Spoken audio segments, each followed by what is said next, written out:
रीति, नीति, प्रीति, कहाँ हो? चलो अब खाना खा लो। अभी आते हैं माँ। वंदना की आवाज लगाते ही उसकी तीनों बेटियां रीति, नीति और प्रीति अपने घर की तरफ बढ़ती हैं। रीति हमेशा बीच में चलती थी और उसके दोनों तरफ कंधे पकड़कर नीति और प्रीति चला करती थी। दरअसल प्रीति और नीति देख नहीं सकती थी और रीति देख तो सकती थी, पर वो पैरों से लाचार थी। तो रीति बैसाखी के सहारे थी और नीति और प्रीति रीति के सहारे। कितनी बार कहा है ज्यादा दूर मत जाया करो। रीति दीदी थी ना हमारे साथ। अरे कब तक तुम तीनों साथ रह पाओगी? एक दिन तो तुम तीनों को अपने अपने घर जाना ही होगा। फिर क्या करोगी बोलो? तो फिर हम शादी ही नहीं करेंगी। रीति दीदी का कंधा पकड़कर ऐसे ही चलती रहेंगी हमेशा। वंदना का कोई बेटा नहीं था, बस तीनों बेटियां थीं और वो भी अपाहिज। वंदना को इस बात का बहुत दुख था। वंदना का पति श्याम एक छोटा किसान था और बड़ी मेहनत से अपना और अपने परिवार का पेट पालता था। फिर एक दिन, रीति कहाँ हो? माँ मैं रोटी बना रही हूँ। अरे सारा दिन तू ही काम करती रहती है, अपनी दोनों बहनों को भी तो कुछ सिखा। माँ मैं हूं ना, और वैसे भी वो दोनों कैसे करेंगी? ऐसा नहीं है मेरी बच्ची, जब तू अपने घर चली जाएगी तो इन्हें भी तो ससुराल जाना पड़ेगा। फिर कैसे काम चलेगा? अंधे भी तो अपने हिसाब से काम करते हैं ना, और हम कोई अमीर घर से तो है नहीं कि काम नौकर चाकर करेंगे। पर माँ वो कैसे कर पाएंगी? आप खुद ही सोचो ना कि अगर आप देख ना पाओ तो आप कैसे पता करोगी कि कौन सी शक्कर है और कौन सा नमक? कैसे पता करोगी कि कौन सी मूली है और कौन सी गाजर? माँ मैं तो कहती हूँ कि आप मेरी शादी ही मत करो। मैं कमाऊंगी और सबका ख्याल रखूंगी हमेशा। रीति की बात सुनकर वंदना की आंखों में आंसू आ गए। ये बात नीति और प्रीति ने भी सुन ली और वो दोनों भी चुपके चुपके रोने लगी। फिर उसी शाम, माँ पिताजी मैंने सोच लिया है, हम तीनों बहनें या तो शादी ही नहीं करेंगी या फिर हमारी शादी ऐसे घर में करना जहाँ 3 भाई हो। बाकी हमें कुछ नहीं चाहिए, ना अमीर घर और ना ही कोई बहुत सुंदर लड़के। बस हमें अलग मत करना पिताजी, क्योंकि मेरे बिना इनका और इनके बिना मेरा गुजारा ही नहीं है। रीति की वो बात श्याम और वंदना को लग गई और फिर एक दिन श्याम भागा भागा घर आया। अरे सुनती हो, एक खुशखबरी लाया हूँ। क्या है जी, जल्दी बताओ। वो किशनपुर है ना, वहाँ किशोरी लाल जी का परिवार रहता है। उनके 3 बेटे हैं और तीनों ही कुंवारे हैं। वो अपने बेटों की शादी करना चाहते हैं। इससे बढ़िया मौका नहीं मिलेगा। अगर उन तीनों लड़कों से अपनी बेटियों की शादी हो जाती है तो वो हमेशा साथ रह सकेंगी। पर वो हमसे रिश्ता जोड़ेंगे क्या? वो तो अरे यही तो बताना है तुम्हें। अब इसे भगवान की लीला ही कहो। वो तीनों भाई भी जरा कम देख पाते हैं, इसीलिए शायद वो मान जाए। अच्छा, तब तो आप फटाफट बात चलाओ। अगले ही दिन श्याम किशोरीलाल के घर पहुंचा और उससे अपनी बेटियों के रिश्ते की बात की। किशोरीलाल ने भी रिश्ते के लिए हाँ कर दी और श्याम से शादी की तैयारियां शुरू कर दी। तीनों बहनें भी बहुत खुश थीं। फिर शादी की तारीख भी आ गई, लेकिन फेरों से ठीक पहले। 1 मिनट रुको पंडित जी, इतनी जल्दी भी क्या है? हाँ तो श्याम जी, जरा दहेज वहेज का हिसाब तो समझाओ। पर दहेज की तो बात ही नहीं हुई थी किशोरी लाल जी, और जितना मुझसे बन पड़ा उतना तो मैं कर ही रहा हूँ। अरे तो हम अपने लिए कहाँ कुछ मांग रहे हैं? आप 3-3 बेटियां दे रहे हो। कल को बच्चे कहीं घूमने जाएंगे तो हर जगह ऑटो और बस के धक्के खाते फिरेंगे क्या? अब आप ऐसा करो कि एक ऐसी कार दे दो जिसमें 7 लोग आ जाएं। बस, बाकी कुछ नहीं चाहिए।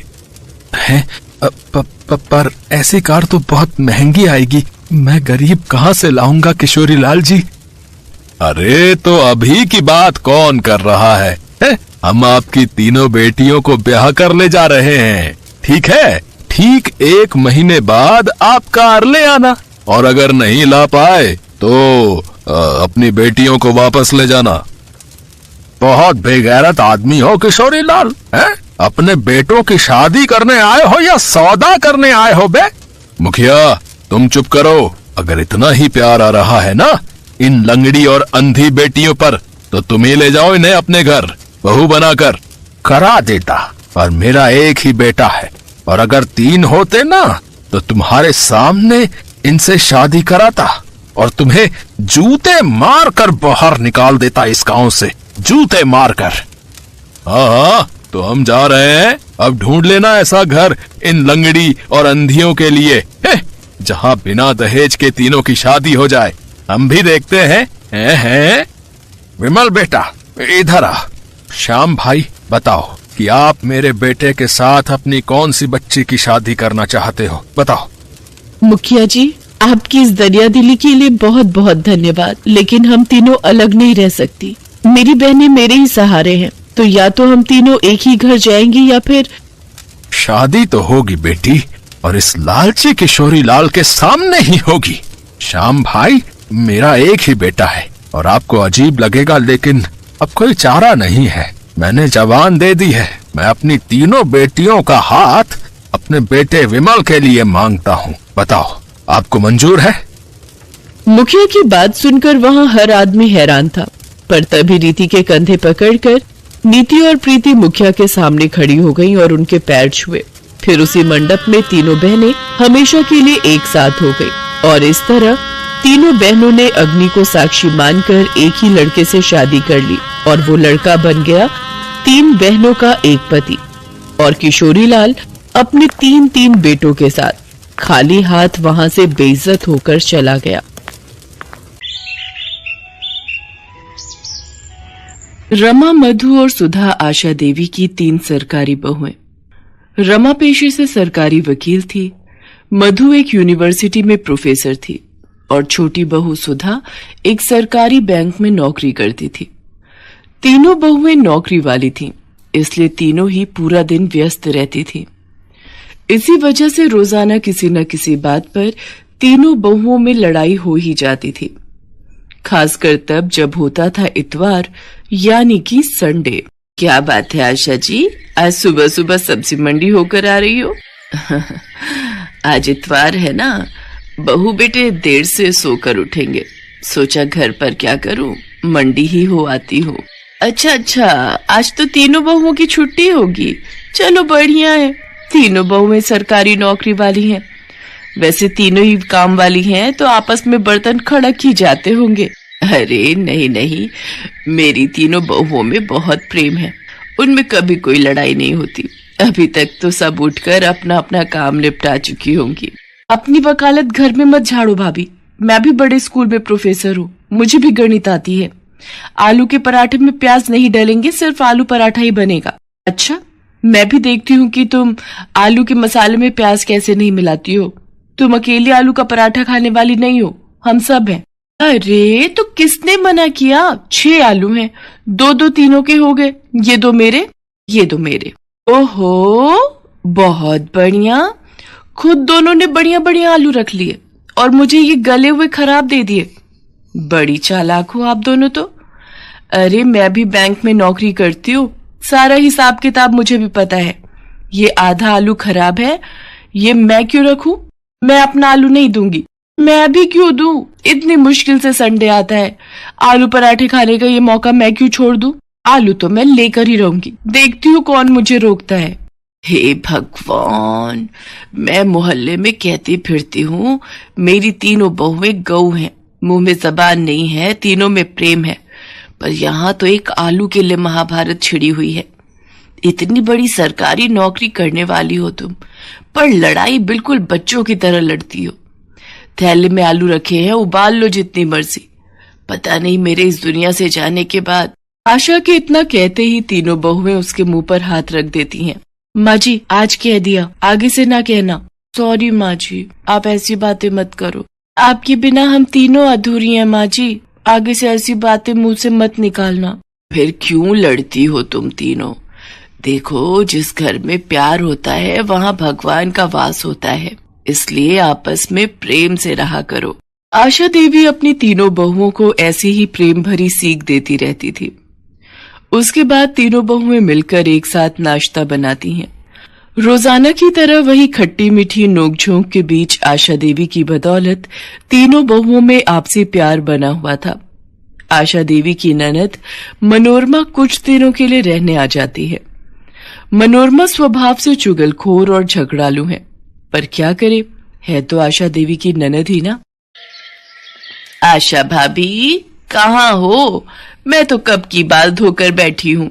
तुम्हारी बहुएं कहाँ हैं? मुझे चाय नाश्ता कौन सी बहू देगी? जी रुको, मैं तुम्हारे लिए पोहा और चाय बनाकर ला रही हूँ। बुआ जी पाए लागू, मैं चलती हूँ, आपको शाम को मिलूंगी। मैं भी चलती हूँ बुआ जी, प्रणाम। ओहो, मुझे भी आज लेट हो गया। मधु भाभी रुको, मुझे अपनी स्कूटी पर जरा बस स्टैंड तक छोड़ देना, आज कैब बुक ही नहीं हो रही। ये बढ़िया बात रही, तीनों बहुएं काम पर निकल गईं, अब तुम सारा घर का काम करोगी। तो क्या हुआ जीजी, सफाई बर्तन वाली लगी हुई है, घर का काम करने में हर्ष थोड़ी है। तुम तो ऐसे ही चिंता करती हो। ये लो पोहा और चाय लो, बाकी सब चिंता छोड़ दो। मनोरमा की बुरी आदत चुगली करने की बाज कहाँ आने वाली थी। जब आशा ने उसकी बात को अनदेखा कर दिया तो वो तीनों बहुओं को भड़काने लगी। अरे रमा बहू क्या कर रही हो? अंदर आ जाऊं? हाँ बुआ जी, ये भी कोई पूछने की बात है? आपका अपना घर है, कहीं भी आओ जाओ। अच्छा, अलमारी में कपड़े लगा रही हो? सचमुच कितना थक जाती हो। नहीं, ऐसी कोई बात नहीं है बुआ जी, वो कल मधु ने मशीन लगाई थी तो कपड़े धोकर रख दिए थे, वही तह लगा रही हूँ। अच्छा, तभी मधु का मुंह बना हुआ था, बोल रही थी सारा दिन अकेले काम में लगी रहती हूँ। वो प्रोफेसर है ना तो जल्दी घर आ जाती है, इसलिए वो ज्यादा काम करती है। अच्छा, ऐसा कहा? पर ऐसी तो कोई बात नहीं है, मैं और सुधा हम दोनों भी तो इतना काम कर लेती हैं। मधु फालतू की बातें कर रही है। रमा को भड़काने के बाद मनोरमा ने मधु और सुधा को भी झूठ मूठ की पट्टी पढ़ा दी। क्या रमा भाभी और सुधा ने ऐसा कहा? उनसे ज्यादा घर खर्च में पैसे मैं लगाती हूँ। उन दोनों की इतनी हिम्मत ये कहने की कि वो मेरे से ज्यादा घर खर्च करती हैं। आपको पता है बुआ जी, कितनी बार रमा भाभी और सुधा के जन्मदिन एनिवर्सरी पर मैंने महंगे महंगे तोहफे लाकर दिए हैं। अच्छा हुआ बुआ जी आपने मुझे बता दिया, ये दोनों मेरे बारे में क्या सोचती हैं। मनोरमा तीनों बहुओं में फूट डाल चुकी थी। तीनों बहुओं के व्यवहार में फर्क साफ दिखाई दे रहा था। ये तीनों को क्या हो गया है? आज इतवार के दिन घर में इतनी शांति कैसे बनी हुई है? रमा बहू क्या हुआ? आज रसोई में कुछ स्पेशल नाश्ता नहीं बनाना क्या? मुझे नहीं पता अम्मा जी, मैंने अपने और सुधीर के लिए छोले भटूरे मंगवाए थे, हमने वही नाश्ता कर लिया है। रमा भाभी बहुत ज्यादा इतराने की जरूरत नहीं है, हमने भी स्पेशल अमृतसरी कुलचे मंगवा कर खा लिए हैं। हमारा भी आज संडे है, सुनील और मैं मूवी देखने भी जा रहे हैं। मैंने भी जलेबी समोसे खाए हैं, खुद कमाती हूँ, किसी का दिया नहीं खा रही। मैंने और रवि ने हैवी नाश्ता किया है, बढ़िया, कितने दिनों बाद। ये हो क्या रहा है इस घर में? एक दूसरे से सीधे मुंह बात करने को तीनों तैयार ही नहीं है। जरूर कुछ गड़बड़ है, नहीं तो ये तीनों मेरे से इस तरह बात नहीं करती। और ये मनोरमा जीजी कहाँ गई है? बड़ी देर से दिखाई नहीं दे रही, लगता है कमरे में होंगी। उनकी चाय वहीं दे आती हूँ। अरे मैंने भाभी की तीनों बहुओं में ऐसी फूट डाली है, ऐसी फूट डाली है कि पूछो मत। बड़ा इतरा रही थी तीनों बहुओं को लेकर। ओह, इसका मतलब ननद जी ने मेरे घर में आग लगाई है। इनका पर्दाफाश मैं ही करूंगी। मनोरमा की आदत थी फोन पर हर बात अपनी बेटी को बताने की। आशा देवी ने एक दिन अपने मोबाइल का ऑडियो रिकॉर्डर ऑन करके मनोरमा के कमरे में रख दिया और जानबूझकर मनोरमा से बातों बातों में बात करने लगी। भाभी तुम मुझे पहले कहती तो मैं बहुत पहले ही ये काम कर देती। अब तुम अपना दुख मुझसे कह रही हो कि तुम अपनी तीनों बहुओं से तंग आ चुकी हो, उनकी सेवा करके तुम थक जाती हो। चलो अभी भी कुछ नहीं बिगड़ा है, तुम चिंता मत करो, मैं तुम्हारी तीनों बहुओं में फूट डाल चुकी हूँ। मनोरमा सारी सच्चाई बोल देती है कि कैसे उसने रमा, मधु और सुधा से एक दूसरे के लिए चुगली की थी। आशा तो यही चाहती थी कि सच्चाई सामने आए और वो मौका देखकर अपनी तीनों बहुओं के सामने अपनी ननद मनोरमा की सच्चाई सुना देती है, जिसे सुनकर तीनों बहुओं की आंखों में आंसू आ जाते हैं और वो एक दूसरे की तरफ देखने लगती हैं। मनोरमा शर्म से लज्जित हो जाती है और वापस अपने घर चली जाती है। मुझे अपनी तीनों बहुओं पर नाज है। तुमने किसी के भड़काने पर अपने ही घर में फूट डाल दी। मैं तो दुनिया से कहती हूँ मेरी तीनों बहुएं बहुत समझदार हैं, उनमें आपस में एकता है, कभी भी किसी के भड़काने में मत आना, नहीं तो घर को टूटते देर नहीं लगती। हमें माफ कर दीजिए माँ जी, आज के बाद हम ये गलती दोबारा कभी नहीं करेंगे। तीनों बहुओं में फिर से एकता हो जाती है और आशा देवी का परिवार टूटने से बच जाता है।